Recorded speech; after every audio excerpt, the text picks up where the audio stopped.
All right. Good afternoon, everyone. Thank you for joining me today. I have a few brief remarks that I would like to share in the aftermath of last week's horrific chain of events that resulted in 4 deaths, to include the murder of young sister 7-year-old Gianna and 6-year-old Amina Vicosa. We offer our deepest condolences to the family, friends, and co-workers of those directly and indirectly impacted by this tragedy. This was a selfish and senseless act of violence that has shaken each and every one of us to our core. There's a tremendous amount of pain that is felt with those directly impacted, with those indirectly impacted, throughout multiple communities and states, and throughout law enforcement. To those who have taken the oath to protect and serve, their pain is indescribable. County detectives, medical personnel, the quick response team, the DA's office, the Pennsylvania State Police, the Maryland State Police, Baltimore County, the CARE team, the United States Marshals, the FBI, and of course, the York Area Regional Police. It is critical that during times like this, everyone involved utilizes any or all available resources for personal well-being. Through this pain, as the elected district attorney, I have the added responsibility and duty to take this tragedy and analyze and determine what, if anything, can be done in the future to minimize the probability of events and tragedies like this occurring again. Since Thursday, I have individually and collectively been analyzing where do we go from here.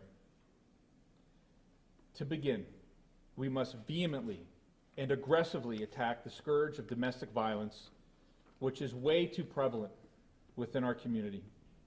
Many homicides that have taken place over the years in York County began as incidents of domestic violence. At its origins, this horrific chain of events began as domestic violence, a sexual assault, and unlawful restraint and threats to kill.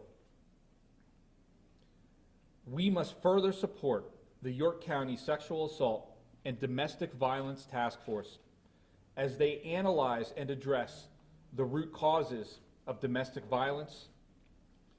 The work that they are doing is critical to us as a society, preventing the violence before it can take place, and law enforcement needs to act.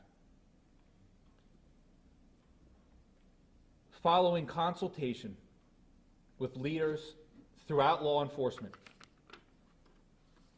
my office, in collaboration with the York County Chiefs of Police Association, the CARE team, and others, to include the York Area Regional Police Department, will immediately establish a committee to promptly review best practices and procedure and protocols for the safe execution of emergency protection from abuse orders and any other needs in safely enforcing the provisions of the laws regarding domestic violence. It's important for us all to remember that, unfortunately, the reality is that there is evil in this world. And on even the very best of days and circumstances, law enforcement cannot prevent every instance of evil or thwart every plan. There are many times that they do. But when tragedy occurs, we must identify any means that may exist to minimize outcomes such as this. Could anything be done different or better? Are there protocols that need to be in place? Is there technology that could be used that's not? Do laws need to be changed? These are all things that we must all face head on, and that is what we will do. Finally, I will briefly address right-to-know requests that have been filed regarding certain information. Pursuant to the right-to-know law, we will be disclosing that an individual filed a private criminal complaint on November 14th against the Chief of Police of the York Area Regional Police Department. This private complaint generally concerns the execution of the emergency PFA in this matter, given that I and members of my office have heard material statements concerning these allegations. I have referred the private criminal complaint to the Attorney General's office. The Attorney General has accepted jurisdiction in this matter, and accordingly, I cannot and will not discuss any further details regarding the private criminal complaint or any specific facts related to these allegations. Lastly, if I had the ability to address Gianna and Amina, I would quote to them the following: "How very quietly you tiptoed into our world. Silently, only for a moment you stayed, but what an imprint your footsteps have left upon our hearts."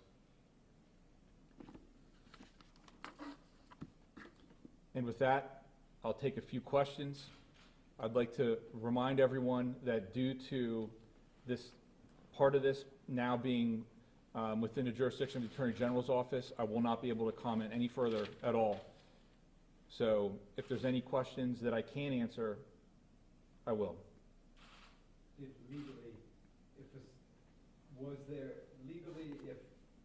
Would you have needed a search warrant to search the house if it's solely owned by the mother without any other person on the deed? Could she have given consent to the search even without a search warrant? So I don't mind answering questions like that, but the problem is, I don't have all the facts pertaining the deed and things of that nature, and I don't think that it would be proper for me to render some legal opinion based on information that I just don't have at this point. So I'm sorry, but I can't answer that question. Did police consider arresting Robert Vicosa on charges of terroristic threats and false imprisonment earlier? Those questions have to go to the York Area Regional Police Department. That's where those questions would have to go. I mean, those are questions of strategy. Those are questions of tactics. And those are things that I'm not in a position to answer. Yes? At what point did you guys, did the district attorney's office get involved in the case? Without going, you know what, because of the nature of this, because I have referred that to the Attorney General's office, I'm not at liberty to answer that question. All right, well, thank you, everyone, for... Yes, sir. Yes, sir. Yeah, I don't know if this relates to the private complaint that you were talking about, but we had reported that a judge had signed a search warrant for the home and an emergency order of protection by 9 p.m. Sunday night, but then it was not until some point on Monday that police actually executed that search warrant, and it's durable. But anyway, I just wanted to ask you, can you comment at all on the delay between the issuance of the search warrant and the actual execution of the search warrant? So I cannot. There are tactical and strategic decisions that police make every day, and those are questions that would have to go to the individuals that made those decisions.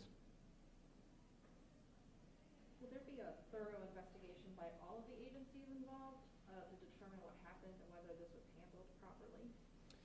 Well, so circling back to what I said previously, I have called upon my colleagues, and they have enthusiastically agreed where all of us are going to work together, not to look back necessarily and say what specifically went wrong here, but what we want to do is look at the entirety of the set of circumstances so that we can make any determinations as to, hey, is there a way that we can minimize the probability or the likelihood of an outcome like this in the future? I mean, obviously that certainly involves doing an assessment of everything that occurred during the course of this instance. I want to state that we, law enforcement, prosecutors, the care team, if you're familiar with the care team, everybody trains for the most horrific of circumstances, okay? And they train and they train and they train. Well, God willing, it's not often that it happens. So when it does happen, we have a duty to take a deep dive into the entire situation in an effort to identify areas where we could minimize the probability of an outcome like this in the future. And I want to go back to what I said earlier. It is a reality of human existence that there are evil things that happen. And I can tell you that police, prosecutors, the medical community, everyone that's involved in circumstances like this, they do everything they can to train and be prepared for it. There are times when police will be able to identify and thwart something horrific before it happens. There are times where they can't.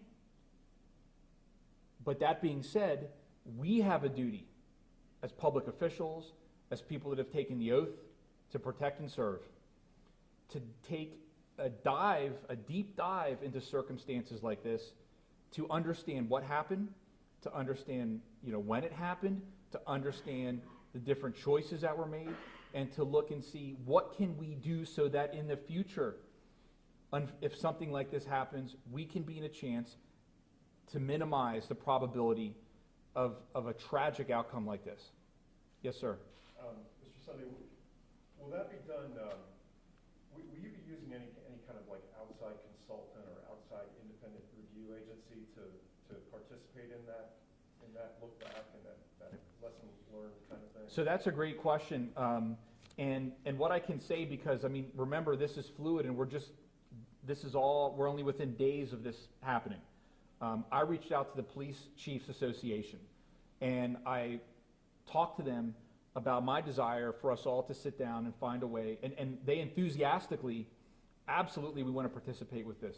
The York Area Regional Police Department actively wants to participate in this because we're all in this for the right reason and for the same reason.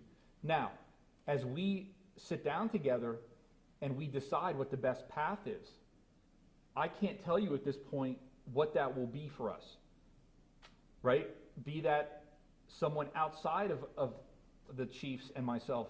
That's something that we're going to have to determine as we work through this process. This is the purpose for this, again, is to analyze what happened and to figure out ways that we can minimize the potential for horrific outcomes like this in the future.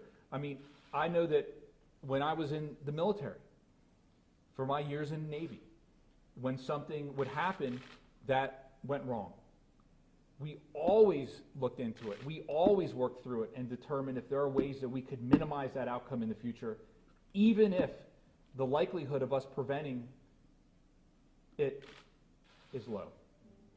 So thank you very much. Mr. Sunday, I have like two more, and I just wanted to ask you, can you enlighten us at all on the relationship between Tia Bynum and Mr. Vicosa at this point? Because that seems like one of the gray areas in the story is just sort of like, why would this woman who otherwise had a career with Baltimore County Police, why would she kind of put that all aside and join this guy on this rampage? And quite frankly, there are a lot of facts here that we all would like to know. And I can tell you that's not something I can speak to. I know that the Maryland authorities are continuing this investigation. And I would direct any specific questions factually related to the incident from last week to them. And my last is just, with given your interest in this kind of an after-action study of the incident, should people take from that obviously nobody wanted this to happen this way, and to end up this way and everything, but the fact that you are so committed to that, should people take from that yes, there's an acknowledgement that this wasn't handled as best as it could be? No. This is an acknowledgement that this situation is so traumatic, terrible, whatever word you want to throw in there, that as public servants, we have a duty to make sure that we can understand how to minimize circumstances like this in the future. This is about looking to the future and making sure that we can find ways under the worst of circumstances. I mean, really, when you look at, and I mentioned this earlier again, human beings will do terrible things, okay? And police and prosecutors and everybody involved in the system, I mean, they do everything they can to avoid it. There are times where they will fail. It will happen. And when it does happen, we've got to, as a profession, ask ourselves why, and are there root causes that we can take a dive into to try to minimize this in the future?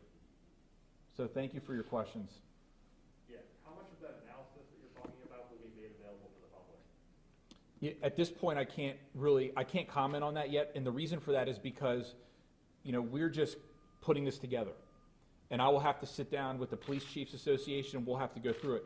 I mean, it really depends. Clearly, when we look at what we can do moving forward, we certainly want to communicate to the public everything that we can communicate. So to answer your question, that's to be determined. But it will be made public at some point, do you think? I think that we will make public what we can by law. And there are things that we have to look into, and we haven't even had those conversations yet. The private complaint that was filed, you said it was 14. That's correct. At what point, that was last Sunday. At what point, like, 14? It was the 15th, I'm sorry, it would have been the 15th. It was the 15th. I apologize, yeah. It was the Monday then. That's correct. Okay. Do you know at what point during day, night, kind of when that was, timing of it? I personally don't have specific knowledge to that. But it was definitely the 15th. For those, Sure. yes. So for those that have filed right to know requests, you'll see that document. So, all right. Thank you, everyone, for coming out today. I appreciate it. That's it.